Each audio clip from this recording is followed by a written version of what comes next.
Wow. Thank you very much. I'll let this train get past here for a second.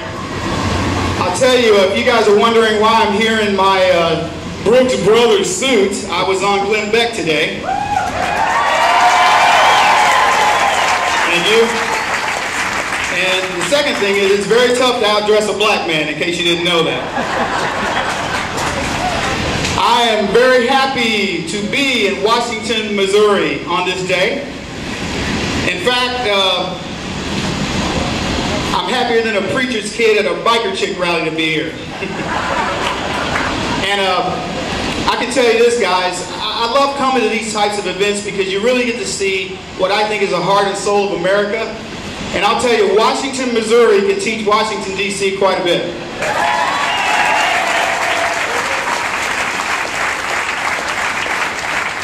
I don't know if any of you guys are going to be going to Quincy, Illinois on the 9/12, but I hope we see you there. I'm going to be one of the speakers there.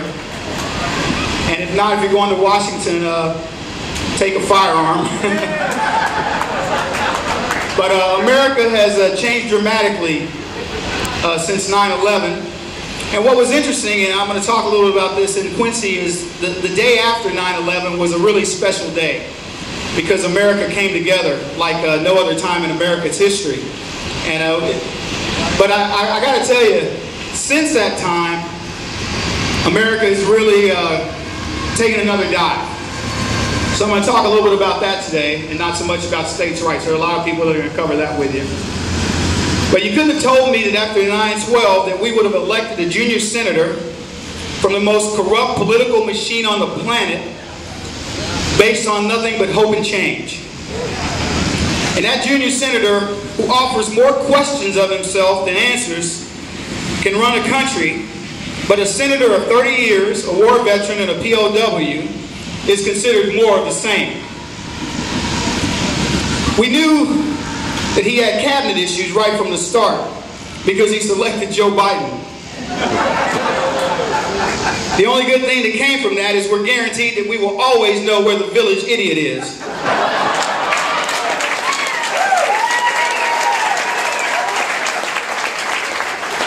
You good people are called extremists, Nazis, Neanderthals, and mobsters. There's my mob shirt, by the way.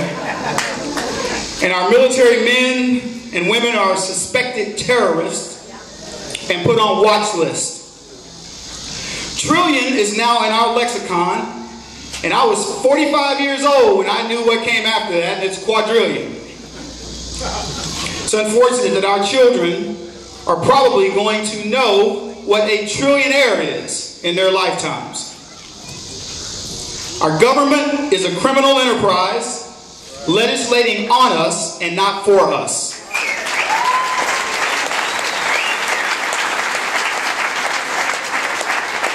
We live in a time when a woman living in a government-subsidized house actually had the nerve to call and report that her 52-inch LCD TV had been stolen. Homeless people carrying cell phones have cable TV and a host of other taxpayer-funded goodies. Our irresponsible people and our failing companies expect and receive bailouts. Racial polarization is cloaked under the guise of racial conciliation. Liberal logic can be summed up by this statement of Marion Barry, four-time mayor of D.C. Outside of the killings, Washington has one of the lowest crime rates in the country.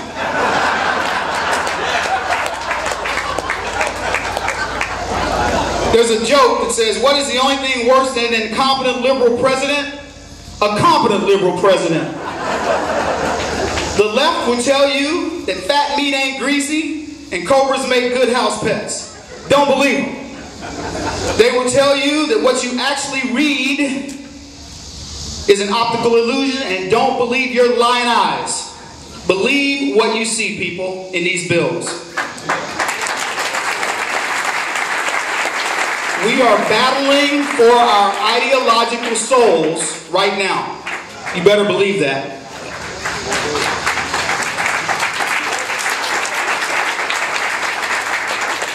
They will call you racist. And all you have to do to have that distinction removed is say that you are a Democrat or a progressive. What I like to call a regressive. And then you magically become a good guy. It was supposedly an historic event to elect a black president. The side who voted for him marveled that a black man could be elected, while the rest of us took it as a non-event. Because we knew all along that America was ready for a black president. They just weren't ready for the wrong black president, they were ready for the right black president.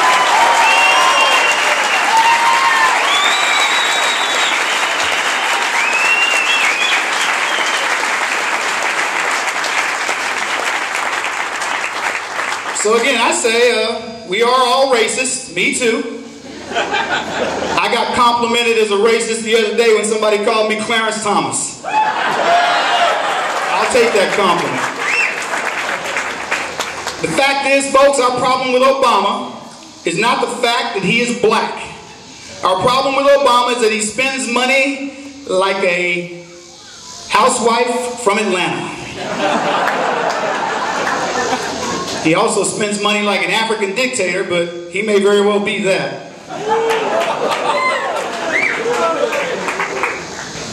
And contrary to what our first black vice president says, Joe Biden, you cannot spend your way out of debt.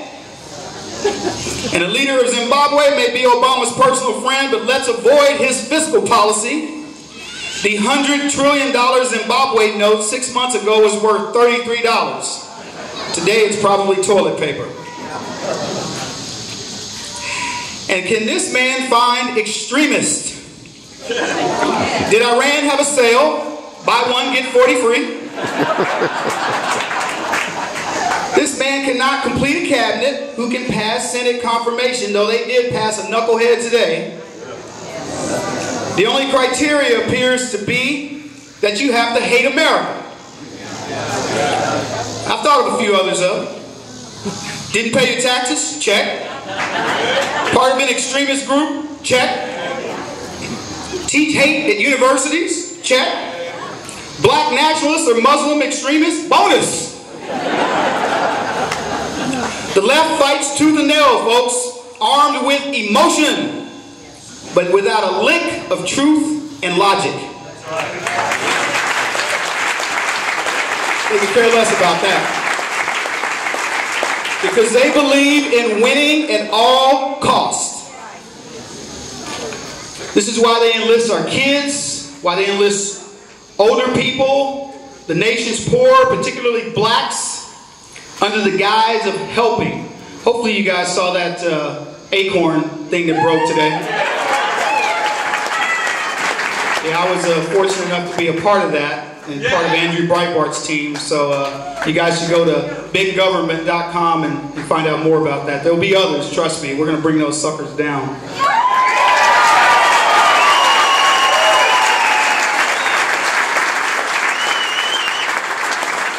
So what the left wants